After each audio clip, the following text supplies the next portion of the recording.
What is going on, fellas? And welcome back to the Journeyman with me, FoggyPlays on FM22. Today we are taking on Crystal Palace and potential champions of the league, Arsenal. That is such a weird thing to say. Arsenal potentially winning the league. Who would have thunk it, huh? Arsenal fans, rejoice. I was going to show you the Brighton and Chelsea games. I decided against it. Kind of wish I showed you the Chelsea game. To be fair, we did play them in the FA Cup and we got absolutely slapped. So I assumed we were going to get beaten, but it didn't quite work out like that. So, spoilers, we won that game. So this is the final two league games of the season where we could potentially make it into the Champions League, which would be quite nice. I think if we don't make it to the Champions League, we lose our job. So we'd have to wait and see what happens with that one. But if you do want to enjoy this episode, do make sure to leave a like and subscribe. Now let's get into the video.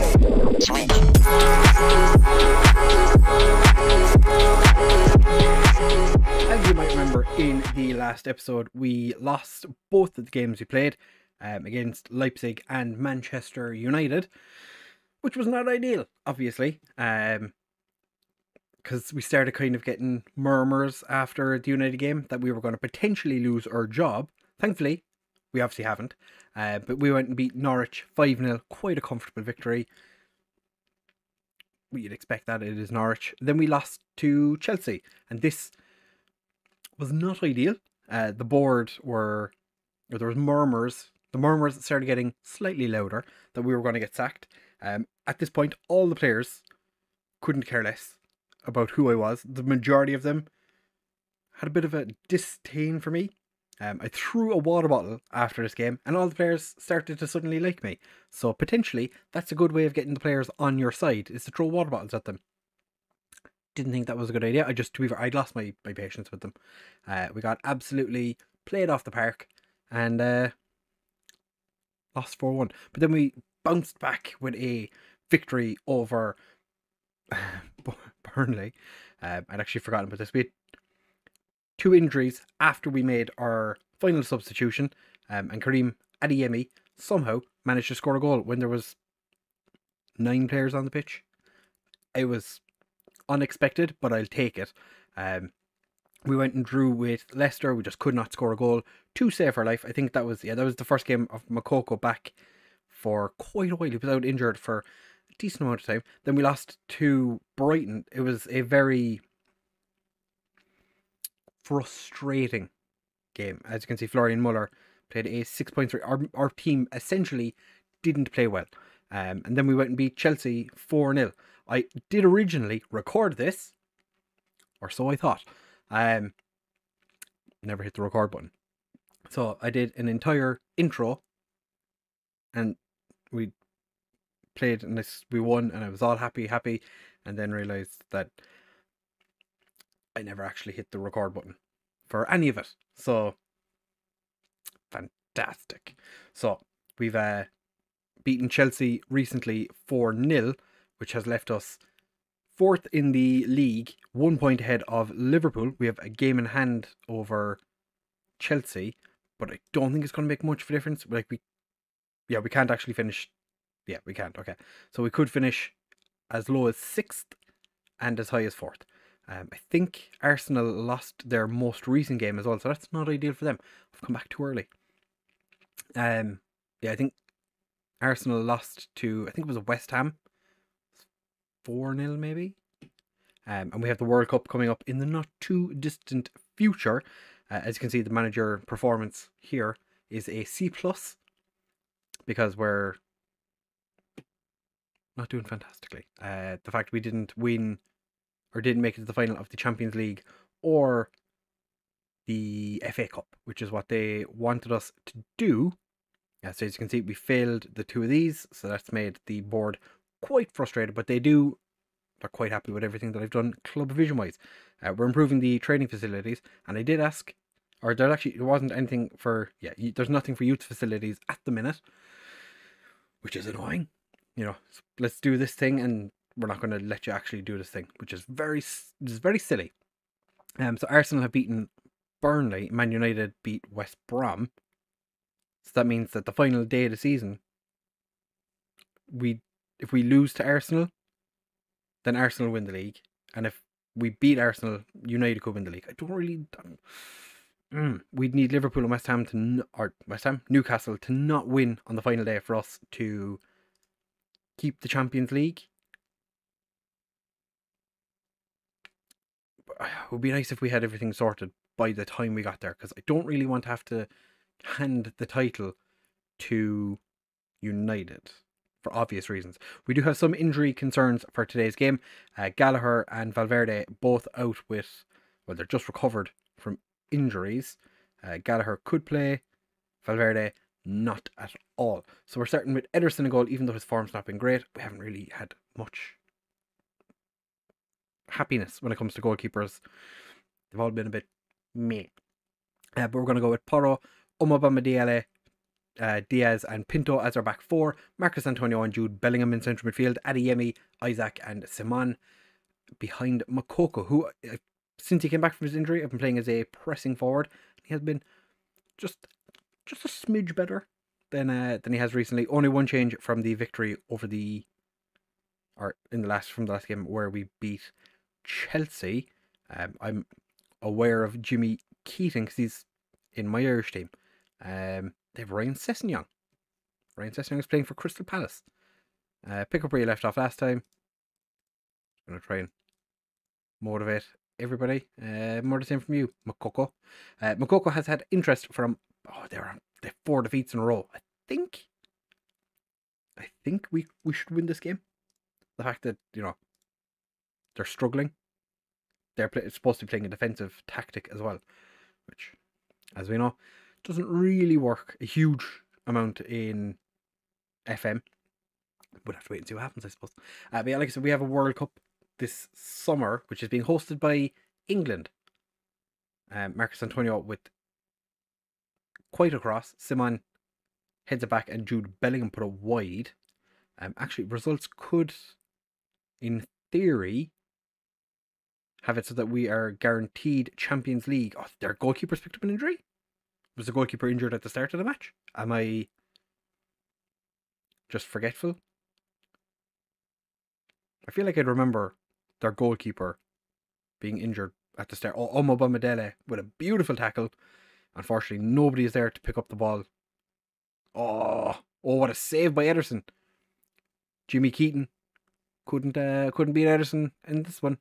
I feel like this is one of those games where we're going to pepper them with shots and just not win.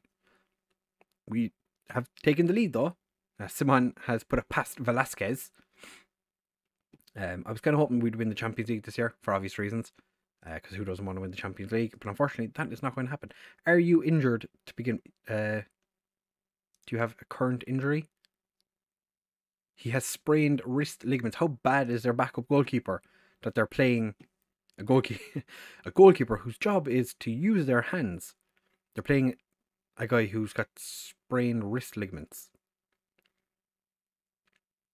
I'd hate to be the backup Palace goalkeeper, because that's just a vote of absolute zero confidence. That you're playing for a team that's already been relegated. Mind, all 3 of the teams in the bottom 3 been relegated for a couple of games now. They've decided to just continue playing their injured goalkeeper over whoever is their second choice. That's got to be hard to take. Just knowing that your manager just really doesn't trust you to be a footballer. Ferran Torres has also decided he wants to leave. I was talking about Makoko, that's what it was. Makoko has had interest pretty much since the day I arrived from Bayern Munich, and they have been throwing around just the most random offers or expectation of offer in the media. Started out at the bones of 300 million, and then it went down to like 140 million, and then they were saying like 230 million, and then 85 million or something. It's the numbers, Mason. What do they mean? It's just all over the place. I don't know where FM picks up the numbers from, like where they decide like, oh, this guy, they're going to throw an offer in of like 250 million, and then it's like, oh, he's actually, no, they're going to offer 100 million, It's like, make up your mind. Is it 250 or is it 100 or is it 85 or... Because I think his value that we've put on him is 267 or something like that. Makoko puts the ball in the back of the net. He has his 40th of the season. If he can score 10 more between today and the game against Arsenal, that would be fantastic. I would be quite happy. Liverpool's game is, I'm guessing, later. We're not going to find out. We're going to just chuck a bit of praise at the lads. They're doing well. 2-0. Just professional job. Diaz does need to come off after the 75th minute or so. I did notice that in his the pre-match report, I guess, that he wasn't able to go the full 90. But I still can't believe they're playing an injured goalkeeper. Oh, Jimmy Keaton. What a goal. Okay, that's fine. Jimmy Keaton did quite well against, I think he played against Malta. Was it Malta he played with? Or played against?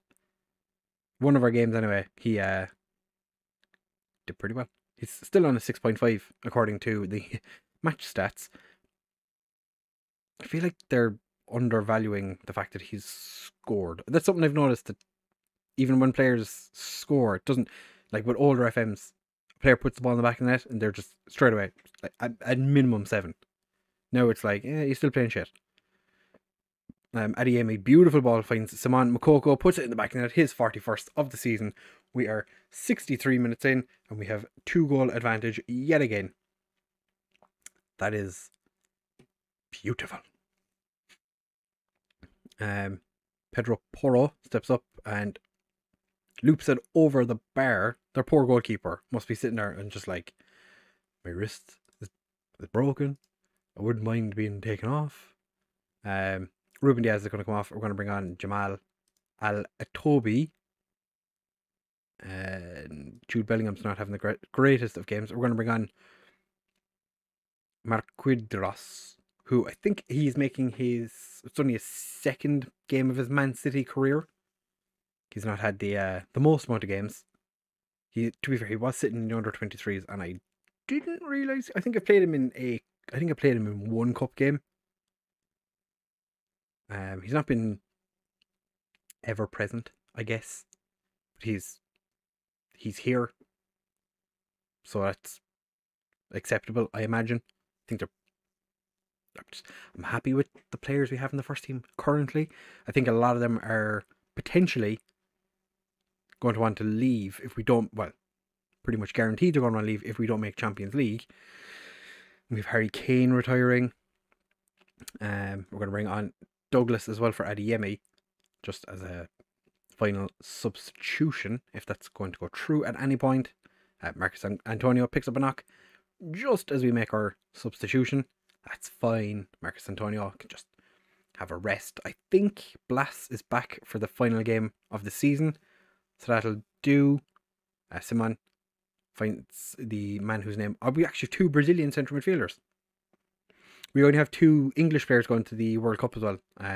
Bellingham and Sterling, who actually doesn't make it into today's game. Ball is whipped across by Marquidros, and Simon puts it over. Could have had his 2nd goal of the game, but alas, it was not to be. But we have come out of this one with a 3-1 victory. I will take it. That is delightful.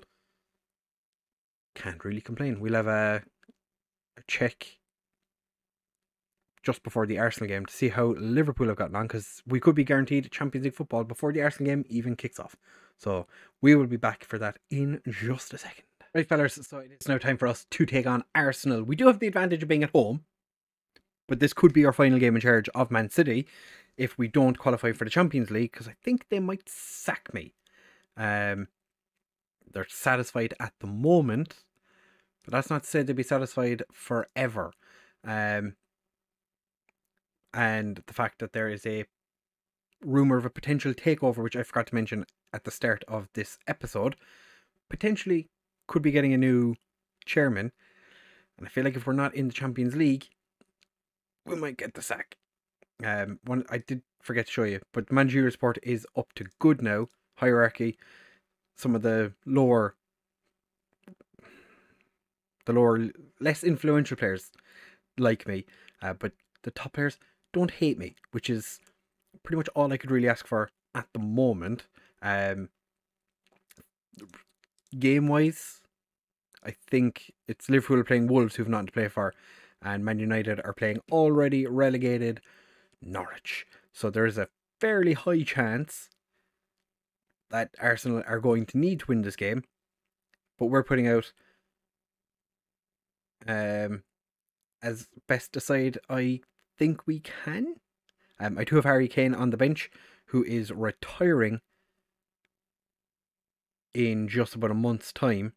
He's not been called up to the England squad, so sucks to suck. But we do have a pretty Blast is back in for this game, because Antonio's on the bench. That's why. Just sitting on the bench. Gallagher's back from his injury.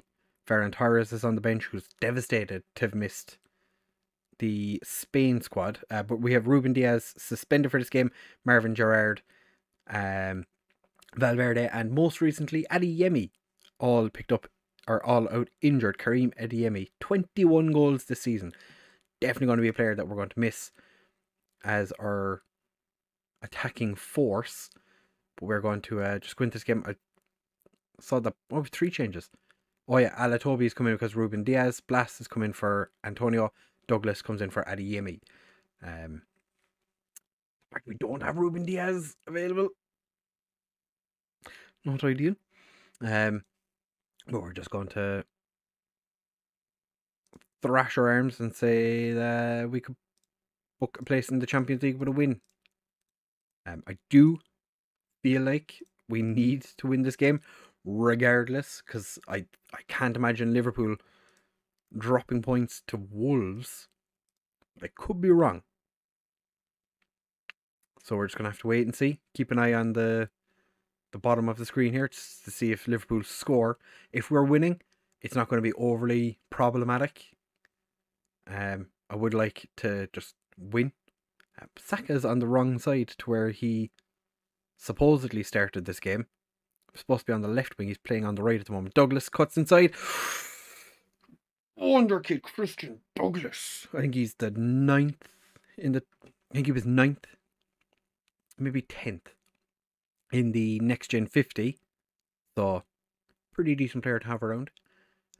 Number 1 is a Dutch guy who I think has won it 2 or 3 years in a row now. I think he's Dutch. You think he's playing for Willem II. He was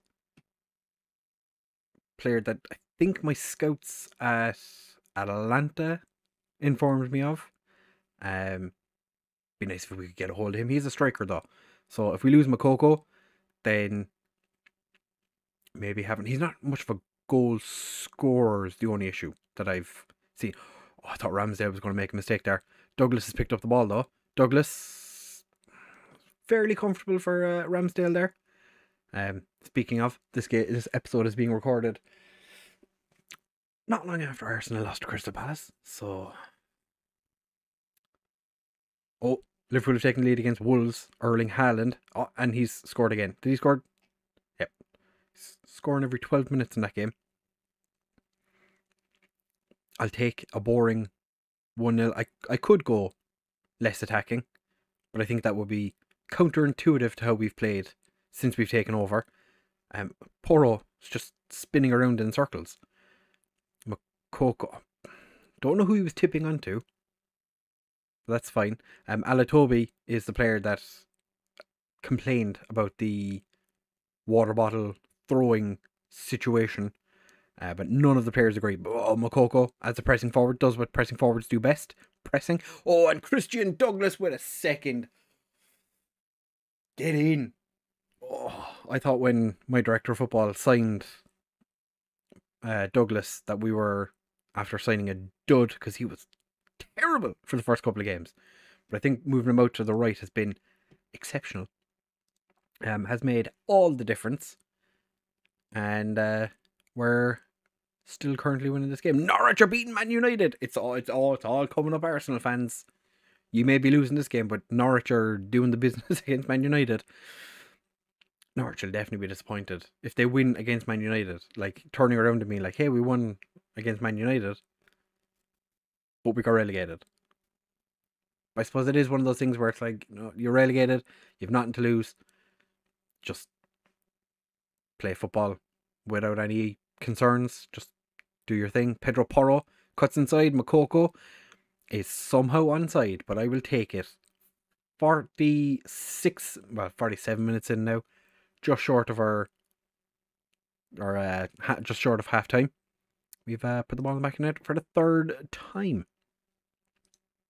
Get in. We've had a lot of shots. I'm so happy. We do have Robert Scanlon sitting on the bench for this one, and James Allen, and Harry Kane, who, as I said, is retiring. So, one thing I forgot to mention, Isak, just no, it's gone over. Okay, it's gone for a corner. Isak came to me and said he wanted to leave the club for a new challenge, and then the next news article was him signing a new 3-year deal, I think it was. So I'm not quite sure what he thinks a new contract means, but he is potentially here for 3 more years. Although I think, is it Real Madrid are interested in him? But because he's got that new deal, I don't think my direct football is going to accept too low of an offer. I think it is going to be a decent chunk of change for Isak to leave. But if I was him, I probably would be a little bit annoyed as well, because I've played him out of position since I arrived. He has been our attacking midfielder. Bar the odd occasion where he's played as like a second striker, or I've played him on the left a couple of times. Douglas gets his hat-trick, although I think I saw the assistants flag up for offside. It would be nice if they just let him have this. Like, it's his hat-trick. It's been given. I was incorrect. I didn't know what was going on. 12th of the season. He has scored a cheeky little hat-trick. 4-0 against Arsenal. They brought Ward-Prowse on as a defensive midfielder. More power to you. They brought him on for Saliba. Godfrey's playing at right back. Like, the fact they still have Ramsdale and Tierney in the team. Saka's not playing anymore. He's been taken off at some point. They're telling me about Pintos being 1 yellow card away from a suspension. I don't care. It's the last game of the season. I don't care. They've Martin Odegaard still playing for them. This isn't a slightly aged Arsenal team. Makoko has been set free. Makoko slots in the back of the net. Philip Simon. I was on the verge of taking him. I'm just going to take him off, but Philip Simon has put Makoko in for his second. We're going to make a couple of changes. Don't really need to rest players, but we're going to. Jude Bellingham is going to come off for Marcus Antonio. We're going to move Blast to be the Mizala. Isak can come off for Harry Kane. And Pedro Porro is dying. I'm going to bring on Robert Scanlon to play it right back. So, 5-0. We have had 10 shots on target. Half of our shots on target have ended up in the back of the net. We have Harry Kane playing his final, 15-ish minutes. And we're going to make one final change to the formation. Going to have him play as a deep lying forward. And we leave Makoko as pressing forward. Just let Harry Kane have 5-ish minutes running around as a deep lying forward. Next highlight we see is Arsenal. I can't see them scoring 5 goals in 2 minutes. It would be nice if we kept a clean sheet, but at the same time, don't really care. This has gone far better than I expected. We do have 1 minute left, but we have a highlight. Robert Scanlon, who could actually potentially be in the first team a decent amount next season, depending on our director of football's transfer dealings, of course. Arsenal are just kicking the ball out. Scanlon's going to take his time. Took him 10 seconds to walk a couple of feet. He's the freshest player. I'm not sure where Douglas was off to. Ran away from the ball. Maybe he was weary of what was going on. Maybe he was just scared. Scanlon just pushes his player over. We have won the game at a canter, 5-0. Not a bother on us. We've qualified for the Champions League. We knew that beforehand. We knew a victory was guaranteeing it, because there was no way Liverpool could score 4 points in the final day of the season. But knowing Liverpool, even if they had the opportunity to do that, they still wouldn't have, because it is unfortunate for Liverpool. Man United did lose to Norwich on the final day of the season. Chelsea also got smashed by Aston Villa. Chelsea won the FA Cup against Derby County. And I think, where's the Liverpool game? 3-0. But I think, is it Allegri in charge of Liverpool? I think they did say he was on the verge of getting sacked regardless. So, sucks to suck, my friend. We are still in charge. We've managed to get ourselves a bit of money. And we have qualified for next season. Oh, 201 million. I wish I was doing transfers. And a 6 million wage budget, which is, I think, this about the same as what it was. Yeah, it's roughly the same. But 201 million when we have 52 million in the bank. Just managing big clubs is just insane. Douglas, I'd say he potentially goes down as signing of the season. 14 appearances in the league, 10 goals, 20 appearances, 15 starts, 5 substitution appearances, 12 goals in total. Definitely worth the 13.25 million. Makoko is now valued at 2.3 million. Isak is no longer wanting to leave because we've secured continental football.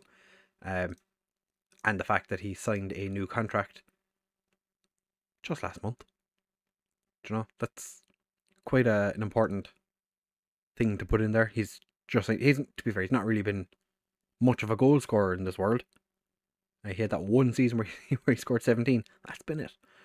We've thrown a bunch of money at our players to say thank you very much. And we are in the Champions League for next season. So the next episode will be the end of season review, even though we only kind of spent half a season here. We'll have to see how that goes. And the Champions League final is Juventus against Bayern Munich. PSG actually won it twice. So Bayern Munich haven't won it since 24-25.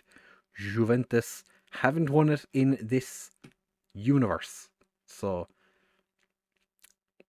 enjoy that, lads. Yeah, so it'll be the end of season review and the transfer roundup in the next episode. If you did enjoy this one though, do make sure to leave a like, comment, subscribe, share with all of your friends. I'll catch you in the next one.